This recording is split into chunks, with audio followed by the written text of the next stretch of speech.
Saint election میں بڑا upset ہو گیا، وزیر اعظم پاکستان عمران خان اگلا قدم کیا اٹھانے والے ہیں، اس بارے میں آپ کو سب بتاتے ہیں، لیکن اگر آپ نے ہمارا چینل سبسکرائب نہیں کیا تو وہ کر لیں۔ ناظرین، سینٹ الیکشن میں جنرل نشست پر سابق وزیر اعظم یوسف رضا گیلانی اور حفیظ شیخ کے درمیان کانٹے کا مقابلہ تھا۔ جنرل نشست پر یوسف رضا گیلانی کامیاب ہو گئے۔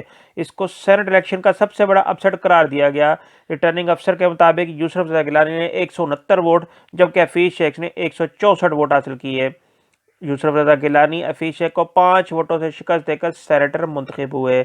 سینٹ انتخابات میں پی ڈی ایم کے امیدوار یوسف رضا گیلانی کی کامیابی کے بعد وزیر اعظم نے پارلیمنٹ سے اعتماد کا ووٹ لینے کا فیصلہ کیا ہے۔ وزیر خارجہ شاہ محمود کا کہنا تھا کہ پارٹی اور وزیر اعظم عمران خان نے فیصلہ کیا ہے کہ اس ایوان سے اعتماد کا ووٹ لیں گے۔ مسلم لیگ نون کی نائب صدر مریم نواز نے ٹویٹ کیا، اللہ تعالیٰ کا شکر ہے جس نے پی ڈی ایم کو فتح دی۔ پاکستان پیپلز پارٹی کے چیئرمین بلاول بھٹو زرداری نے کہا، سینٹ انتخابات کے نتائج کے بعد وزیر اعظم عمران خان کو اب شکست تسلیم کر لینی چاہیے اور استعفیٰ دے دینا چاہیے۔ یوسف رضا گیلانی کی جیت پی ڈی ایم کی تاریخی کامیابی ہے۔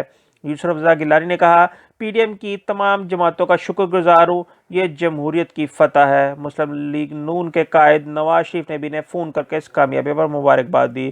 عبدالحفیظ شیخ کے مقابلے میں یوسف رضا گیلانی کی کامیابی کے اعلان سے ایک زرداری سب پر بھاری کے نعرے لگائے گئے اور اپوزیشن میں خوشی کی لہر دوڑ گئی۔